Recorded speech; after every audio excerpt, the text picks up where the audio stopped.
Welcome to the Indigo Podcast, an exploration of human flourishing at work and beyond.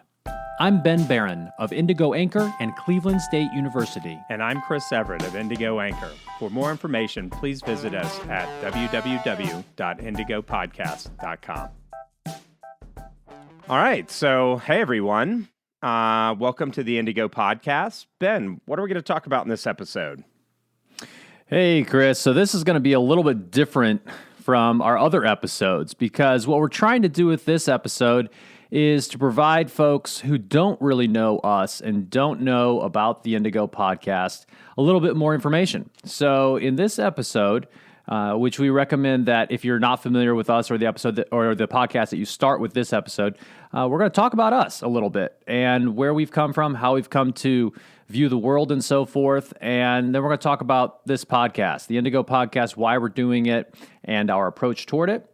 So if you already know all about us, if you already know all about the podcast, that's awesome. And you can feel free to skip this episode. If you want, you can move on to our next episode, unless you really want to hear maybe some nuggets of information that you don't already know about us.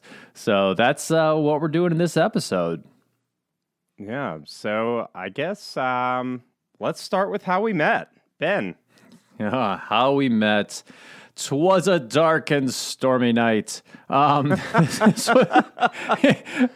kind of. So this was in February of 2013, and it was long ago. Time flies when you're having fun. And this was in Kabul, Afghanistan, on the other side of the world, on lovely Camp Eggers, where we were both serving, you in the Army National Guard, I'm in the Navy Reserve, and you had been there already for a little while. I showed up there at the end of December, and during that, the month of January and parts of February, my office mate, this Dutch lieutenant colonel, he kept on pestering me to come and do guitar lessons with Chris. And so that was a horrible impression of a Dutch accent. But anyway, he was so cool. What a great guy. I know. He was a good dude. And so, yeah, he was pestering me to do this. And so finally I was like, okay. And so I ordered a guitar, which shockingly showed up. It was pretty fascinating how, shipping actually worked pretty well. You could order stuff through Amazon or wherever else and stuff would actually show up to our base. So I ordered this little guitar and went over, and the instructor of this guitar lesson that was being held on a weekly basis was none other than Chris Everett. Yeah, at the time, I was running a weekly, most weeks guitar lesson for people, but it was great if my unit ever needed something. I generally knew somebody through this big old guitar class that I taught that could help us get it,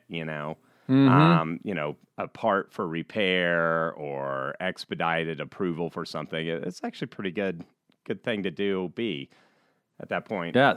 So you were only doing this for the networking? You weren't trying to just help us become musicians, Chris? I'm scandalized right now. Well, I mean, based on the amount you guys practiced. Based on the amount we even had time for practice. That's true. That's true. There wasn't a whole lot of time for that. But it is fascinating. If you haven't deployed with the military to a place like Afghanistan or maybe Iraq, some of these other places where everybody's stuck on the base. Leaving the base is kind of a big deal. You and I did that quite a bit, and you had to take certain precautions and so forth, right? So by and large, you stuck on the base, for long periods of time, and you would be, working alongside a bunch of people. It's like a little city, but everyone's away from their families, and so. People laugh when I say this, but I actually had a more robust social life in Afghanistan than I probably did since I was an undergraduate in college. Well, yeah, Ben. I mean, you weren't watching your kids or working copious amounts. That's just true, and yeah, or trying to record podcasts and things like that. Yeah, so it was, we had this guitar lesson where you were instructing us, and we did that, for a number of months. As the weather started to get a little better, then we shifted over to, I don't know whose idea it was at first. I think it was something that maybe we resurrected from maybe the year before or something. We said, hey, well, we're going to start cigars and guitars night. And so we started doing this on Thursday nights behind this one building. That was actually a Canadian's idea. She would, she liked the Cuban cigars you could get from the German PX and stuff. So yeah. So leave it to the Canadians to find a fun thing to do. I loved working with them. And so a group of us would gather, and some people would just kind of hang out and smoke their cigars. Others, you and I, among them would kind of play along with our guitars and sing some songs and just kind of have a good time and drink some non-alcoholic beers. And we'd do that for a little while, and then people would kind of trickle off and go to bed. And we did that every Thursday, through actually. So you left. I was there. You left like a few months later. I think you left sometime in the summer, right? To go back home or whatever. And Right. we kept on doing it even after you left. But it was a lot of fun, actually.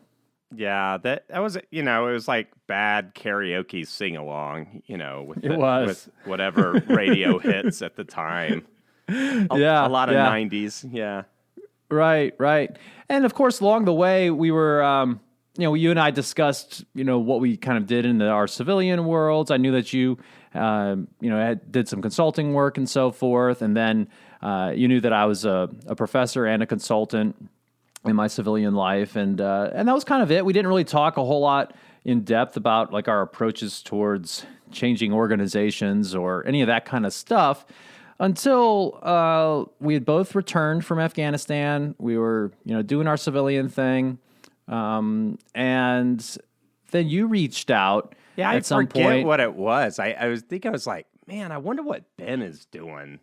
Yeah. Well, and so I think we talked, it was a couple years, it was like a year or two after we had gotten back. You reached out and we had a great phone conversation and learned a little bit more about like what kinds of stuff you're doing with your consulting work. And I shared what I was doing and so forth. And then just like serendipitously had this consulting project land in my lap that needed like a whole lot of exactly what you offer. Right. And and then we just ended up doing some gigs together and had such a good time. We kind of just decided to formalize it. We didn't want to do gigs alone anymore. Exactly. And so, we started our firm Indigo Anchor back in, formally launched in May of 2018. And and that's kind of where our trajectory went from Afghanistan to working together, doing some consulting work and so forth. So that's kind of from 2013 to present, so to speak. But I think it'd be interesting for our listeners just to, hear a little bit more about our life, our education, our career, and so forth. So I think we'll start with you. I'd like to hear, tell us a little bit about your background. What is it that Chris is all about, and where have you been? What have you been through? What kinds of things have you done, education, career-wise, and so forth? Yeah, so I guess the main themes of my life have been like way too much reading and playing guitar. I grew up, I just had this like really huge reading thing. Definitely. What kinds of stuff did you like reading? Okay, so one of the big things was like the great books of the Western world put together by Adler, and really kind of the Western canon, as it were. I thought it was cool that really smart people put together lists of books of like, hey, start here. Whereas what are some examples of books that are on that list? Just like in case our listeners don't know, you'll read Origin of the Species by Darwin, and then you'll read stuff like Aristotle and those kinds of items, and then you'll also read stuff about like optics and stuff. These are like the themes that repeat themselves over and over throughout Western literature. So I thought that was really cool. I still think that's cool. And then on top of that, I guess so I wasn't a complete dweeb growing up through high school. I played a lot of guitar, which primarily electric guitar at that time. Actually ended up playing for a living out of Nashville for a while post college. But Wow. so one of the interesting things that you start learning as even a kid is like how people organize, band politics and all that kind of stuff. Actually, in undergrad, I studied theology, historical studies, which I thought was interesting, like how doctrine evolved and those kinds of issues for people of the Christian faith persuasion. Ended up doing a lot of church work with choirs and stuff like that. Finished my undergrad in actually sacred music. Ended up getting recruited and scholarshiped over in the music department and finished that out after a long 6-year undergrad stint. Changing that major, and Hey, lots of people go to college for 6 years. I loved it. It's like, man, I could just stay here. You have interesting conversation with professors and everything, and Sure, that's great. so I did that. Then played music for a bunch of years in Nashville, and then it was interesting because you'd meet these guys that were playing some of the best guitar of their life and not making a whole lot of cash, and so I was like, wow, name a career where you actually get better at your craft and have strong odds of making less money each subsequent year. So, Wow. so got out of that and decided to get my master's in accounting, and I joined the National Guard. I thought that would be interesting. We were definitely engaged in the Middle East at that time, and I was interested in what was going on with that. Learned a bunch of things I wanted to know and a bunch of things I didn't want to know, maybe, about good and not so good ways of organizing. And Right. got back from Afghanistan and, had a corporate career going side by side with a lot of that stuff. Mainly in the my master's is in accounting. I think I mentioned that, but mainly in the IT project management world. I used to write code when I was a kid as well. So, just kind of a lot of my stuff came up with the challenges of groups writing software and managing that and the typical management developer friction that kind of came through there. I guess that's me in a nutshell. I mean, that's whenever people say that, I always think of the Austin Powers quote. This is me in a nutshell. Help, I'm in a nutshell. How did I get in this nutshell? So that's you in a nutshell. What strikes me about your background and your career and stuff is, I mean, a lot of this was you've taught yourself a ton along the way. Like, I have a PhD. I'm around people who read and write and stuff a lot, and we all just do that for a living. And you probably read just as much as we do, if not a little bit more even, which is rare, but I think highly useful. I mean, what were, I guess, some of the things that you read or some of the approaches you came across that helped you, fix or improve some of the groups and organizations you've been around? Well, yeah. So, being touring and stuff as a musician, you have a lot of time on the road. I remember reading Adam Smith's The Wealth of Nations while I was touring. So I guess themes for me have been, a lot of them, it has been like personal development. After you develop once you kind of have the Western canon, at least gone through, some of the stuff had to do with, like, from the clinical world, like, how do you sort out your personal issues? If we talk about having character and integrity, how do we do that practically? Whereas, like, maybe the classics just talk about the importance of those items. Well, how does one develop that?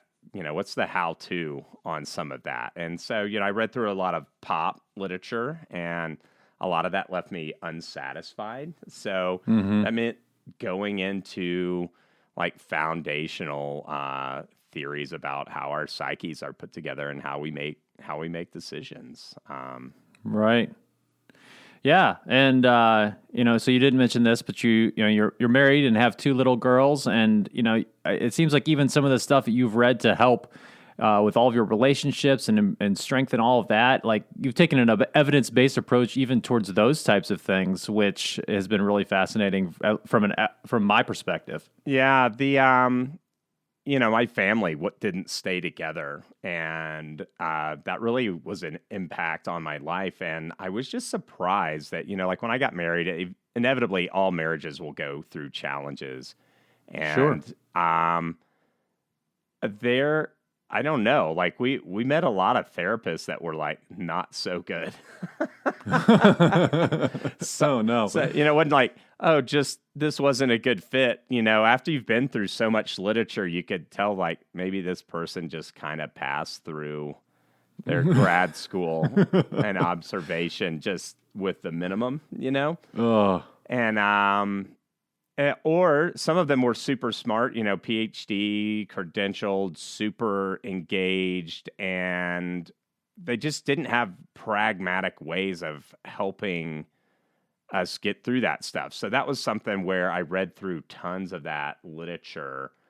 And what does the evidence teach us? Because there's a lot of stuff out there that's just, papers written on it and maybe some approaches, but, that's, Gottman, some of his material. So there was, there's always this gap that I was seeing between like these are what the smartest people in the world are studying on this topic, and well, okay, that's great, guys. Well, how do we actually use that to make an impact in our own lives and the lives of the people around us and in our relationships with others? Mm-hmm. Yeah. Yeah. And what I've noticed just getting to know you over the past number of years and working with you is that, you take that approach towards, our work with organizations and towards trying to figure out and improve the way that businesses work, in addition to, fixing your marriage and your interpersonal relationships. There is evidence and science around how organizations can work, right? And it seems like you're always very interested in what the data tells us about these types of things. Sure. And lots of times when I, meet an executive that I've been brought in to coach, it's, you ask a question like, how's stuff going on in your personal life? And if that person is facing massive challenges in their relationships at home, whatever those are, that oftentimes shows up in their work. And also it shows up, interestingly, in their interpersonal, the way they relate to each other. And so if you can help somebody recalibrate some of those perspectives, often it changes how they engage with the organization writ large, right? Right. Absolutely. Excellent. So Ben, talk about turn it over to me, I guess. Yeah, right? So Ben, life, education, career. Oh, goodness. So I have had a somewhat circuitous route towards what I do now, which is not exactly what a lot of people go through. So I guess I'll start with the present. I wear three hats. With you, I founded and helped run our consulting firm, Indigo Anchor, and we do this podcast. And then I'm currently a commander in the U.S. Navy Reserve. I've been an officer in the Navy now for more than 17 years. And then on top of that, I'm a professor at Cleveland State University, where I teach primarily organizational behavior and human resources in our MBA program. We also have a master's program in HR, and then we have a doctoral program that I teach in as well. So that's where I am now. But then, how I got there has been a fairly curvy, definitely uncertain at times path. I started off, so I have a weird childhood. I'll say maybe not weird. I'll say it's atypical. I didn't go to school until I was in 8th grade. I love this story. Yeah, and so so I was born in Colorado, and when I was almost 5 years old, my parents decided we were going to move to southern Indiana and live on a farm with my uncle. They were going to build homes together and homeschool the kids together and do this kind of grand thing and live off the land and so forth. And that was an interesting experience just in and of itself. Part of it being that so I was born in this little resort town, Durango, Colorado, and moving from there to southern Indiana, we sold our house. My uncle was supposed to get us a house trailer to live in during the home construction phase. And I don't know if I've told you this. Maybe I have, but Oh yeah. Okay, I've told you the story. So I guess it was like a couple weeks prior. And so remember, I was little at the time. I was almost 5, 4 or 5 year old. But I distinctly remember hearing this. Like my parents were like, well, Uncle Rick, he was going to get us a trailer, but he couldn't find a trailer. But he called the other day and said, I got you this great school bus. It's like, and we're like, wait, what? This is something straight out of like kids. Like, what was that series? The Boxcar Children. It's like, I know you were one of the bus children. That's right. And so so he got this school bus, and it didn't run at the time, I don't think, but he took all the seats out and put carpet in it and like little steps up the emergency exit in the back. So we used the back door and put like some mattresses in there. We got like a little wood burning stove in there. Safety regulations were not really a concern, I suppose. So we had this little wood burning stove with a little chimney that went up and out through one of the windows. Like it was fascinating, right? So we lived in this school bus for about 3 months. And the home building thing wasn't really happening. I don't know all the details. Again, I was 5 years old. So eventually we, after about 3 months of that, we moved to another part in more of a, I guess closer to town, but not still very rural. And then we eventually moved into a house in a little town not too far away and spent a number of years living there. But during that whole time, didn't go to school. So my older brother, I think he went to a little bit of kindergarten, and I don't know if he went to a little bit of first grade. But anyway, he never ended up going back to traditional school until he went to college, and then he became a pharmacist, and then he went back to medical school, and now he's an anesthesiologist. So it worked out well for him. And I ended up going back to school. So my first day of school was actually after Thanksgiving break, walking into 8th grade. And so, school year had already started.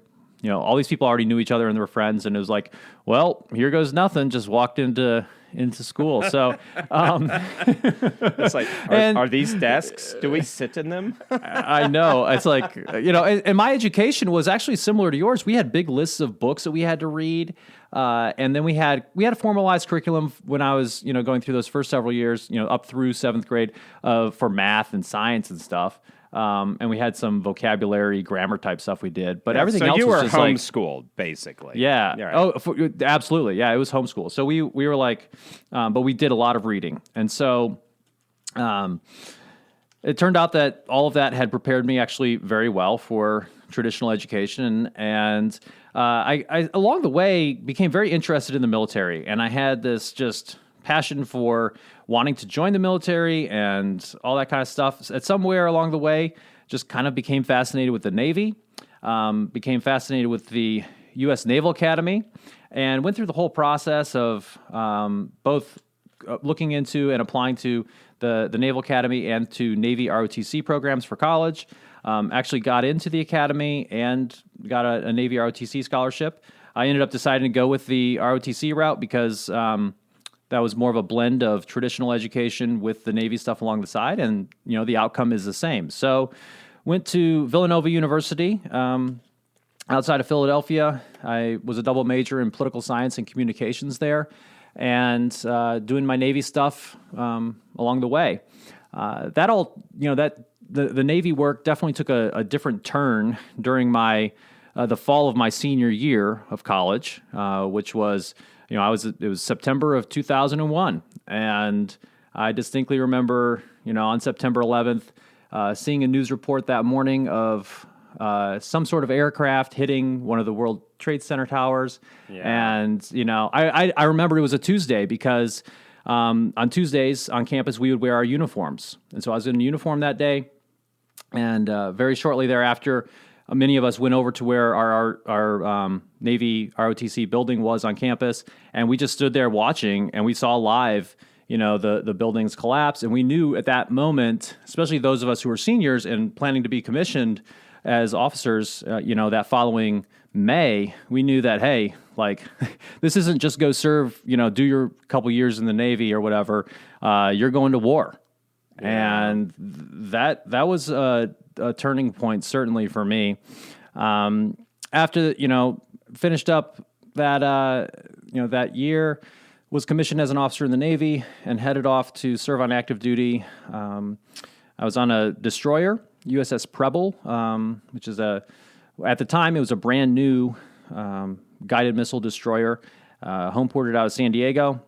And I did a very long tour on that ship. I was there for a number of years and got to experience, first of all, taking the ship from the East Coast down through the Panama Canal over to San Diego. Got to do a whole bunch of operations off the coast of San Diego. The ship went through some repairs and so forth, and then we deployed over to the Persian Gulf in 2004.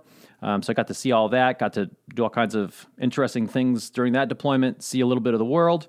And then, decided that I wanted to go off of active duty and go into the reserves. And so I stayed in the reserves ever since.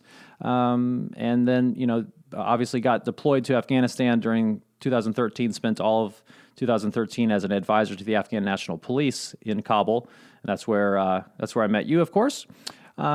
But along the way, I just became so fascinated in how organizations work. And I think it was my experiences in the military, just seeing, I had this impression beforehand that the Navy was a well-oiled machine and everything just worked perfectly all the time. And that's not really the case, Boy, is it ever. Right. I mean, what's fascinating is that even with all of the stuff that goes on, in terms of people not doing what they're supposed to or whatever. I mean, it's like any organization. Humans are humans.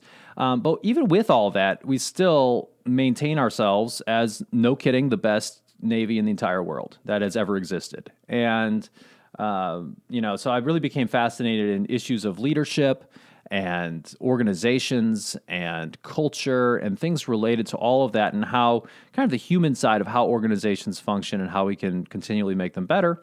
Had the opportunity to go get my master's degree in industrial and organizational psychology and my PhD in organizational science at the University of North Carolina at Charlotte. So I was a staff member. This is right after the Navy, active duty Navy. I was working as a staff member at that university and became aware of this program that they had and took a master's level class in industrial and organizational psychology. Loved it. Got to know a lot of the professors. And then ended up, being lucky enough to get into the PhD program. Spent 4 long years slogging it through, feeling stupid, especially for the first 2 years, but then eventually, making it through to the other side and finishing that up.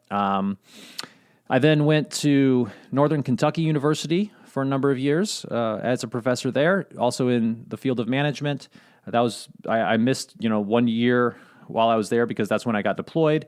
And then not too long after that, made the transition over to Cleveland State University, which was a geographical success for me because my wife is also a professor. She's at Kent State University. And so we lived in Northeast Ohio, and I was making this crazy commute and going down to the Cincinnati area every week for several days, which was dreadful. Love the university, love the people there. It was a really tough thing to be away and do that commute every week. So really, really happy that I was able to make it to Northeast Ohio. And so I've been at Cleveland State now for a couple years and love it there and doing all this great work with you while still doing my Navy stuff. So, that's kind of my education and career so far. And I even included the bus story. So, yeah. Perfect. Perfect. So I guess let's talk about our podcast. Is that enough about us? I think that is. I mean, there's certainly more, but I think that's probably good for now. Let's talk about our podcast. And I think maybe one way we could start is just kind of why we're doing a podcast and kind of how it emerged from our approach toward consulting. Yeah, so I guess, we have all these consulting engagements that we do together and different organizations, and there's all these themes that, we bake into the stuff we do. But we kind of needed a platform to talk about some of these more emergent topics, right? Mm-hmm. Absolutely. And, our approach towards even founding Indigo Anchor was, weren't really interested in just kind of churning out reports, and, wearing fancy suits and stuff. We didn't want to kind of peddle the latest and greatest, pop psychology that you might find, at the airport bookstore or whatever. We really wanted to use some evidence-based types of approaches and strategies from academia, from the military, from other enterprise organizations and so forth. And we described some of this in a blog post that we'll put a link up to in the show notes. But from there, we have, as you mentioned, had some great success working with some clients, and we've noticed that people have taken some of the stuff we've told them and applied it to their personal lives, and it's really helped them there as well. And we started kind of thinking, how can we, really dig deeper into these topics? How can we provide another resource for folks? Yeah, some of our consulting has the traditional stuff. We might churn out a report or a PowerPoint or something for somebody.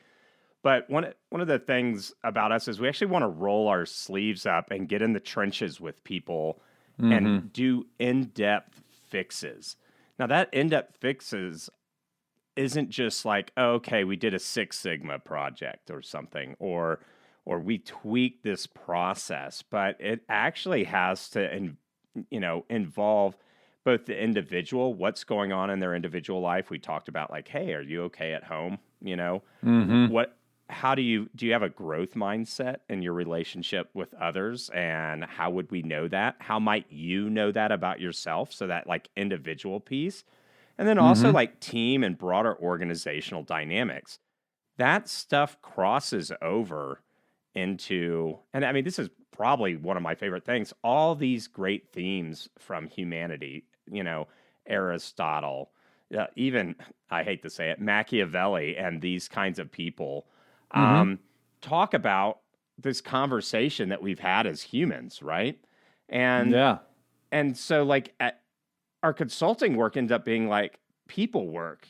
It ends up being like the culture work within that organization, which ends up being broader cultural work, what is integrity? How are you going to live your life with integrity? How will that impact how you lead your teams? And all of that stuff, like you said, was having a super positive impact in the lives and the people in the organization and the people on the teams. Like, wow, my boss isn't a clueless jerk anymore. This is this is great.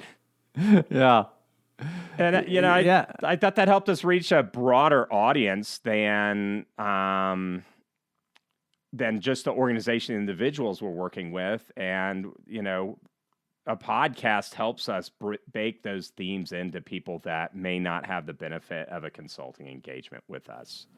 Yeah. And, it's been really interesting talking about this podcast with other people. And some people ask me, well, who is your audience? And I don't really know how to answer that, because I think that'll determine itself, because a lot of the things we're going to talk about in this, as we move through this journey, I think are going to apply at multiple levels of, people's careers. I think some of this stuff will be very helpful and interesting for people very early in their careers. I think other stuff will be very helpful and compelling for those people who are very senior in their organizations.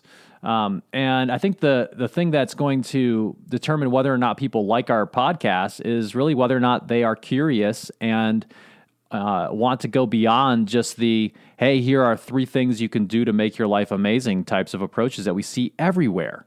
Right. Like, I love how that was exactly the word that was coming to my mind. This is a podcast for curious people. If you ever wondered, well, how do I have better teams? Or how do I live a better life since I have to spend so much of my life at work? I mean, Yeah. we're going to cross all of those kinds of themes. And it's not going to only be about like the management literature and that kind of stuff. We're going to have interviews with people, academics, other consultants, people that deliver thought leadership in this space. But curiosity's got to be the driver for you, I think, to get what we would hope for you to have out of this podcast.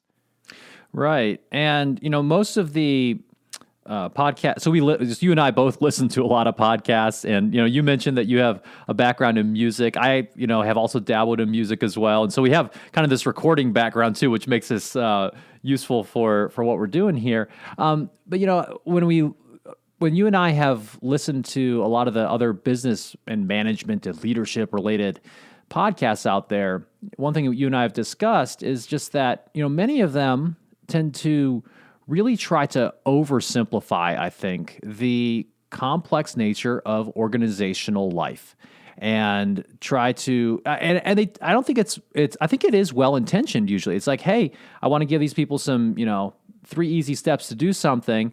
But the problem is that doesn't, I don't think, promote a deeper understanding necessarily of what's going on. And when you only have a couple tools in your toolbox, then you're kind of see everything as when all you have is a hammer, everything looks like a nail. Right. And so I'm hopeful that what we do in this podcast makes people, satisfies and feeds some of their curiosity, but makes them even more curious and inspires people to really become lifelong learners and bold difference makers within their organizations. I think it's important to, take the mindset that we are always students, and there's always more to know about things. So I think we're trying to provide kind of an antidote or maybe a counterpoint to some of that overly simplistic approaches that we see out there towards work and life, while kind of bridging this gap between social science and management practice and so forth. Yeah, and I actually want to organize a coup against the shenanigans and garbage that bring us down in life. So if we can equip individuals to know how to navigate organizations and breed healthiness and the people around them, that's going to have a ripple effect. Mm-hmm. Conversely, if we can help organizations maybe structurally shift how they operate, how they hire, how they treat people, how they promote, salaries, all that kind of stuff, it can have an impact on the individuals that have maybe come up in a variety of organizations that had mixed organizational health, if you will. And so if we can change individuals and equip them with this knowledge, I think we can actually create a better planet to live in. And I know that sounds grandiose, but that's definitely where my passion and heart is in these matters. Hey, I'm right there with you, and you know that because that's why we're doing this whole thing. It really does have a higher purpose, I think, than just talking for a while and recording it and putting it out there and so forth. Because as you mentioned, so much of life itself is organizational in nature. We spend our time in organizations, and if we can make that better, we will indeed make the world a better place. So I think what our listeners can expect out of the podcast is, some in-depth conversation. We Right. will we're going to try certainly to provide some actionable tips and techniques and stuff like that to help people out. At the same time, life and work, these are complex topics. And so, we're going to dig deep into them. Our episodes are, in some of our topics, we're not necessarily going to have hey, you must do this type of approach, because there's a lot of kind of it depends types of contingencies with all of these types of topics. Yeah, and we're also not going to shy away from the difficult topics. You know, everybody likes to pretend that everything's hunky dory, and it's just not. Yeah. And and if we don't acknowledge how things actually are, we don't have an opportunity to provide the tools or to talk about what we might explore to be able to make it better. Absolutely. One of the things that was interesting is like before we even started this, I was like, "Hey, we need a manifesto." Yeah. Right? And so we wrote a manifesto, and We did. should we share that? I think we should. I think we should. I think it is central to what we're trying to do here. I think it'll give people an idea of our approach and where we're thinking. So the manifesto is on our website, but I think we can go ahead and share that with folks right now. What do you say? Yeah, I guess why don't you take the first couple paragraphs? Sounds good. Okay, so this is the Indigo Manifesto. We believe that the world is better when people flourish at work. Today, work and work-related activities comprise a major share of the hours we're awake. This wasn't always the case. In fact, organizations as we know them today, by and large, did not exist until the Industrial Revolution, which occurred generally in the latter half of the 1700s through the first half of the 1800s. Even then, it took another half century or so before people began to shift en masse from agricultural, family-centered existence to employment as we know it today.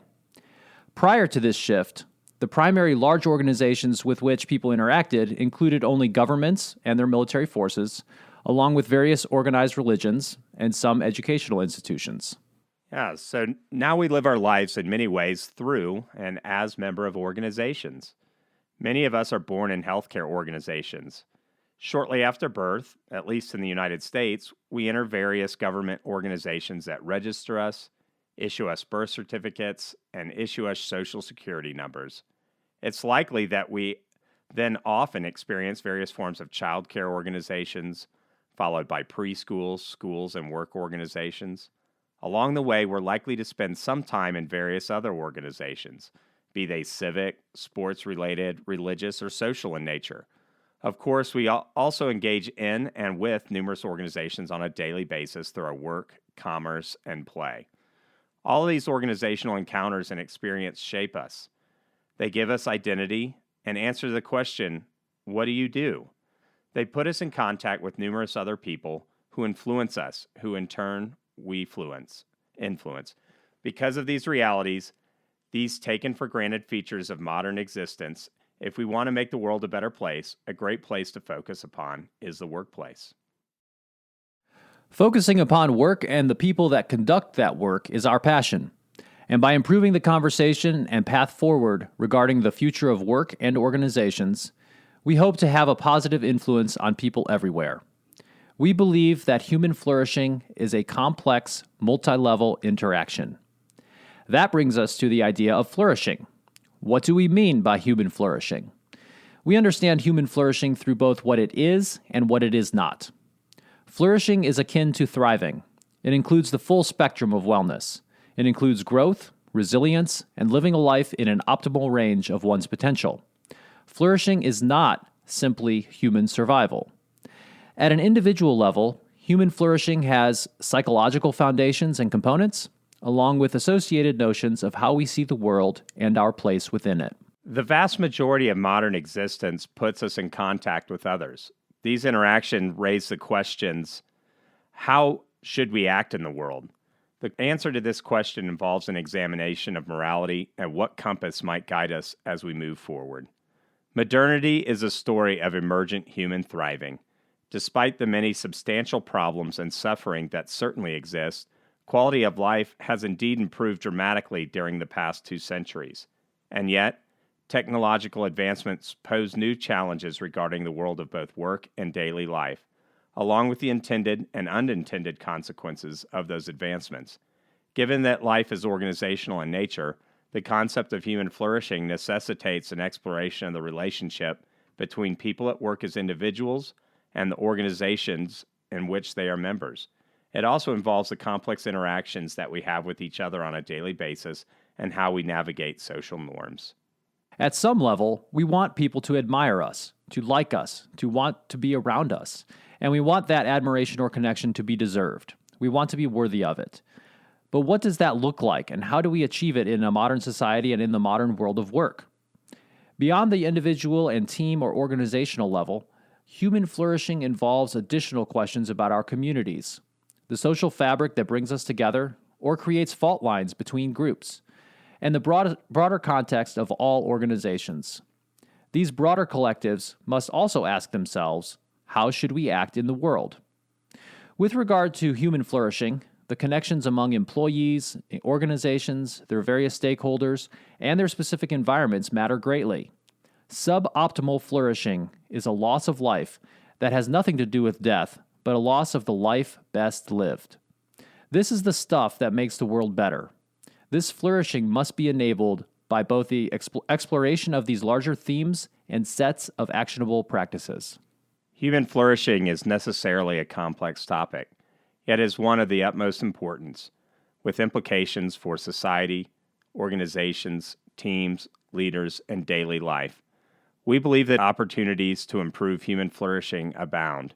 Our experience in organizations, both as members of them and as consultants working to improve them, suggests that human flourishing is not particularly common. That means there is much opportunity for improvement. We want to explore these opportunities by examining the relevant social science and finding evidence-based practices that will help. Our approach is inherently interdisciplinary, with insights coming from the fields of industrial organizational psychology, management, sociology, communication studies, political science, philosophy, and more. It is within this space that we dedicate our efforts as curious people, academics, consultants, and practitioners, and swing for the fences to make the world better. I think our manifesto pretty much sums it up. Indeed it does. So that wraps up this About Us episode. Thanks a lot for listening, and I know I can speak for both of us that we're looking forward to this journey with all of you. Thanks for listening to the Indigo Podcast. If you like this podcast, please consider helping us by rating us on Apple Podcasts or wherever you listen, telling your friends about us, having us on your podcast, or mentioning us on social media. Our website is www.indigopodcast.com, where you can access more information about us and this episode. Thanks again, and we look forward to talking with you again soon.